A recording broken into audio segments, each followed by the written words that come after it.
Welcome to Credentia, your partner for success in nurse aid credentialing. In this video, we will learn how to submit a grievance form and view the status of the submitted grievance form. Submit a grievance if you feel that your score is incorrect or unjust. Your grievance form must clearly state the reason for your disagreement and must be submitted within 30 days of your exam date. First, navigate to the exam schedule section. Find the exam you'd like to file a grievance on and click the Report Grievance button in your exam info box to access the grievance form. Note that this option will only be visible after completing your exam. When you reach the form, choose your concern from the available category options. Relevant sections will appear to fill in the required details and describe your disagreement. Once you have provided all the necessary details, select Submit to send your form. Do you want to know the status of your submitted grievance form? Head to the Grievance Form tab and locate the exam info box.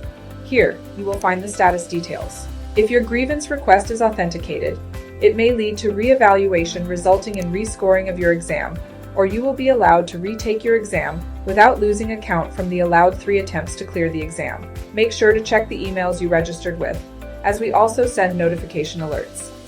For further details or assistance, explore our self-help guides.